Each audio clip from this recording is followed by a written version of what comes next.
नमस्कार साथियों रजिस्ट्री में क्या क्या नए अपडेट्स हैं। अगर आप रजिस्ट्री करवाने की सोच रहे हैं या आप नए एडवोकेट हैं या आप रजिस्ट्री करवाने जा रहे हैं तो इसको आपको समझ लेना चाहिए, जिससे आपकी समय पर रजिस्ट्री हो सके। ठीक है, वरना आपकी रजिस्ट्री भी हो सकता है ना हो और आपको परेशानी हो। तो क्या नियम है वो आप समझें। और अगर आप किसी भी मैटर पर विशेषज्ञ के द्वारा कंसल्टेशन करना चाह रहे हैं या प्रॉपर्टी खरीदने से पहले आप डॉक्यूमेंट वेरिफिकेशन कराना चाह रहे हैं, कोई प्रॉपर्टी सही है कि नहीं, कोई केसेस तो नहीं चल रहे हैं, ठीक है, वहाँ पे कोई विवाद तो नहीं है, ठीक है, तो वो आप चेक करा सकते हैं। कॉन्टैक्ट नंबर वीडियो के डिस्क्रिप्शन में मेंशन किया गया है। साथियों, सबसे पहले मैं आपको बताऊं कि आपको ये नियम समझ लेने चाहिए। इसका स्क्रीनशॉट ले लें, ये पुराने नियम हैं, ठीक है, आज से 1-2 साल पहले के, तो वो आपको ज़रूर आना चाहिए। इन नियमों में यही कहा गया है कि भाई जैसे मान लीजिए डबल रजिस्ट्री है, अंश से अधिक विक्रय है, ये ज़मीन सरकारी तो नहीं है, इस पर कोई केस तो नहीं चल रहा है, इस पर कोई लोन तो नहीं है, ठीक है, 14380, ये सारी चीज़ें आपको चेक करनी चाहिए। नहीं किया तो विक्रेता के स्वामित्व संबंधी अधिकार से संबंधित किसी भी प्रकार की त्रुटि के लिए स्टाम्प यानी कि हमारा विभाग उत्तरदायी नहीं होगा, आप ही होंगे। ठीक है ना, तो ये नियम जरूर जान लें। और इसीलिए मैं कहता हूँ कि कोई भी ज़मीन खरीदने से पहले आप डॉक्यूमेंट ज़रूर चेक करें या किसी अच्छे अधिवक्ता से आप चेक करा सकते हैं। ठीक है, पहली चीज़।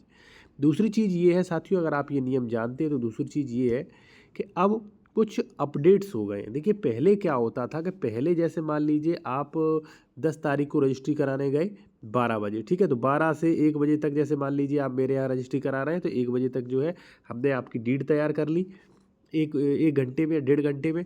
और उसके बाद जो है हम 1 बजे जो है आपका ऑनलाइन करा दिया। अब ऑनलाइन अपॉइंटमेंट ले लेते थे, तब 4 बजे तक कभी भी रजिस्ट्री हो सकती थी, यानी कि 1 बजे से 4 बजे तक कभी भी कराओ। लेकिन अब नियम चेंज हो गए।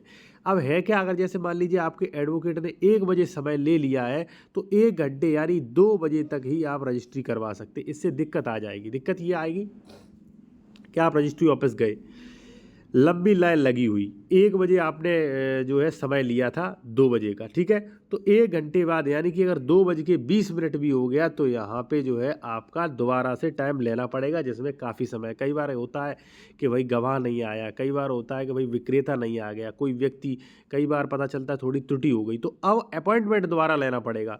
भाई ये सबसे बड़ी दिक्कत है, ठीक है, और सरकार को उस पर संशोधन करना चाहिए। एक तो आपकी वेबसाइट नहीं चलती है कतई, ठीक है, 1-1 घंटे में मान लीजिए 20-30 दिन होते तो 30 दिन में 20 दिन आप तो मतलब 10 दिन आपकी साइड ही अच्छी नहीं चलेगी।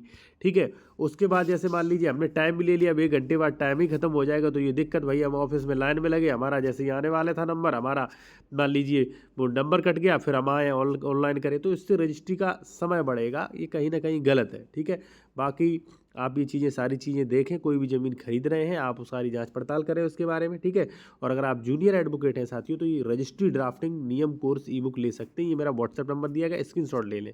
इसमें आपको कई चीज़ मिल जाती हैं, जैसे दान पत्र है, एग्रीमेंट है, लीज है, सेल एग्रीमेंट, गोदनामा, दाखिल खारिज, जीपीए, तितिम्मा, वसीयत, जन्म यहाँ पे रजिस्ट्री, ठीक है, लीव एंड लाइसेंस, ठीक है, रजिस्ट्री और ज़मीन के डॉक्यूमेंट्स कैसे चेक करें, क्या क्या चेक करें, वो सारी चीज़ें आपको इसमें मिल जाती हैं। अपवाद भी मिल जाते हैं, जैसे सेल डीड कैसे लिखें, सर्कुलेट कैसे निकालें, शहरी स्टाम्प, रिकॉर्ड फीस, ठीक है ना, तो ये सारी चीज़ें यहाँ पे मापन इकाइयाँ वगैरह आपको मिल जाएंगी। ठीक है, तो अगर आप जूनियर एडवोकेट हैं तो स्क्रीनशॉट ले लें, ये ई बुक ले सकते हैं पूरा।